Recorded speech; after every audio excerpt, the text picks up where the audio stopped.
They thought they had found the perfect target. A lone ship cutting across the dark waters of the Gulf of Aden, big, slow, silent. No lights. No flag. No radio chatter. To pirates, that usually means easy money. Two Somali skiffs roared toward it, engines screaming, bows slapping the black waves, men shouting over the wind. AKs loaded. RPGs ready. The plan was simple: rush, intimidate, board, take hostages, get paid. But plans only work when you know what you're attacking.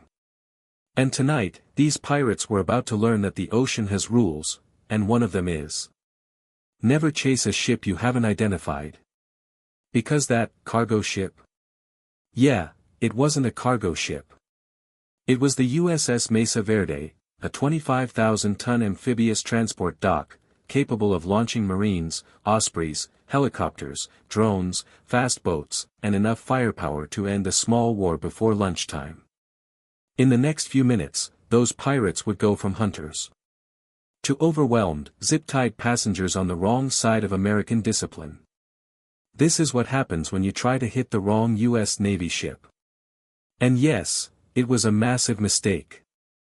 Inside the Combat Information Center, the screens lit up. Two fast-moving returns. No AIS.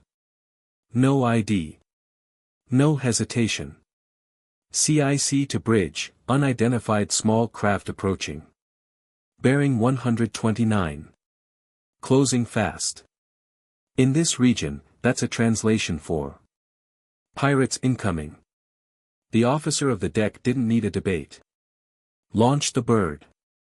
On the flight deck, the response was instant. An MH-60S Seahawk, rotors already spinning, lifted into the air like it was waiting for permission. The door gunner checked his M240.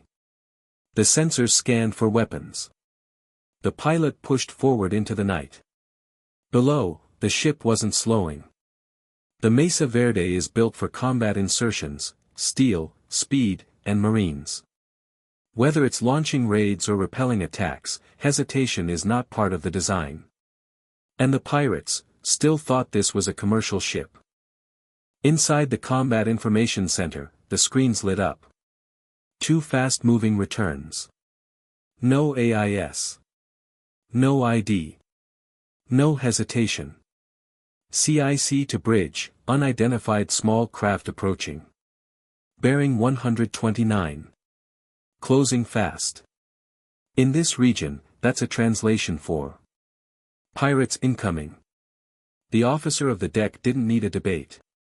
Launch the bird. On the flight deck, the response was instant. An MH-60S Seahawk, rotors already spinning, lifted into the air like it was waiting for permission. The door gunner checked his M240. The sensors scanned for weapons. The pilot pushed forward into the night. Below, the ship wasn't slowing.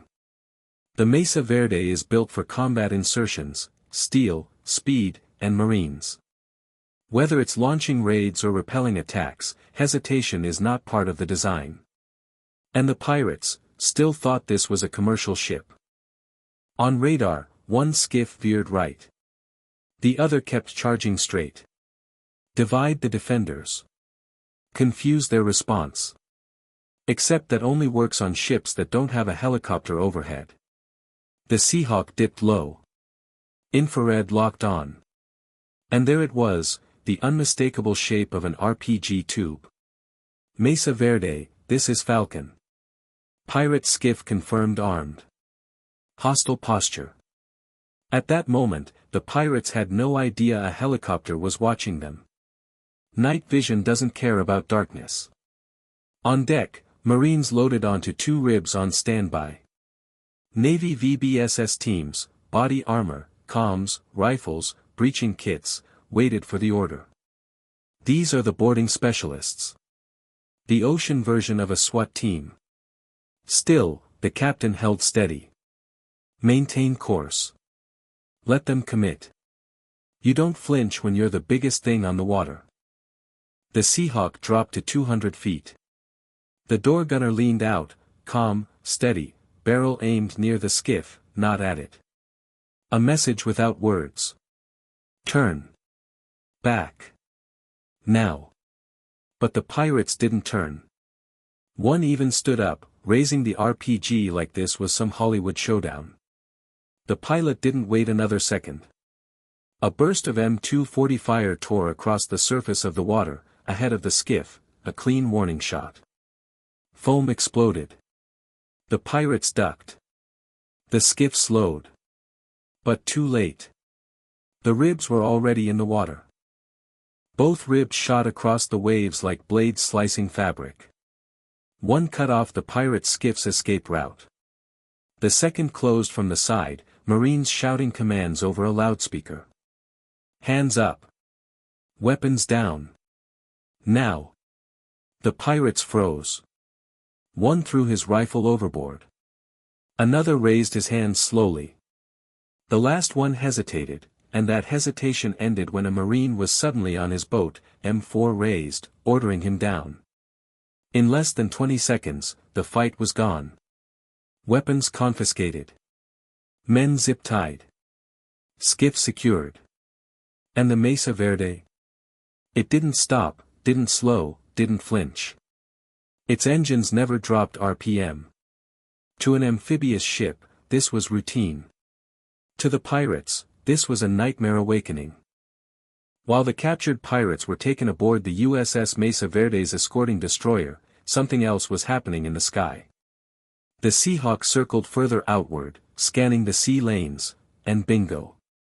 6 miles away, near a suspicious fishing vessel, the second skiff was spotted. This one had turned off its engine. Trying to hide. Nice try. A P-8 Poseidon aircraft, already patrolling the region, shifted its sensors and confirmed it. Metallic signatures. Heat signatures. Movement on deck. Within minutes, another VBSS team from the USS Laboon was on the water. They swarmed the fishing vessel, boarded it, and found more than fishermen. Ammunition boxes. A satellite phone. A laptop. 2 more pirates. And coordinates matching known smuggler routes. This wasn't just random piracy. This looked like a link in a network. The pirates had no idea their mistake was bigger than they thought. Ospreys were still launching. Supplies still moving. Marines still drilling. Night watch rotations still shifting. If you walked across the deck, you wouldn't even know a pirate attack had just happened, unless you looked at the radar logs. That's the thing about U.S. Navy warships.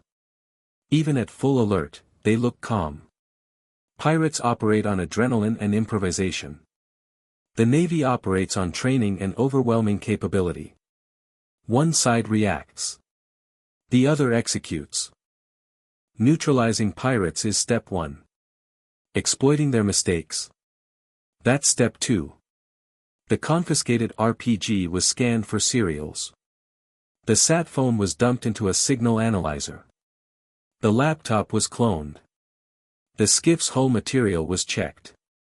Fuel samples taken. GPS data burned onto a classified report. The Navy doesn't just stop piracy, it maps its arteries. Soon, analysts found something important. A frequency in the sat phone matched previous radio chatter linked to an arms shipment traced to Eritrea. Suddenly, this wasn't just about pirates. This was a puzzle piece in a much larger board. And someone, somewhere, was about to receive an unpleasant surprise. Mesa Verde steamed forward on schedule. Marines ate breakfast. Helicopters prepped for routine flights. Coffee brewing. Engines humming. Just another day. But beneath the surface of that calm, satellite orbits had been shifted. Coalition ships were briefed. Signals intelligence was ramped up. Smuggler routes were flagged. And a new surveillance grid was already active. All triggered by one dumb attempt to rob the wrong ship. Piracy reports dropped for 48 hours. Smuggler radio traffic went quiet. Someone out there realized the U.S. Navy was paying attention now. No warning. No announcement. Just a silent message. We saw you. We stopped you. We learned from you. And next time, you won't get close. If you were commanding the ship, what would you have done? Fire earlier? Interrogate longer? Sink the skiff on sight? Tell us in the comments. And if you want more real naval breakdowns, hit like, subscribe, and ring that bell. Because on waters like these, you never know what's coming next. If you were commanding the ship, what would you have done? Fire earlier? Interrogate longer? Sink the skiff on sight? Tell us in the comments.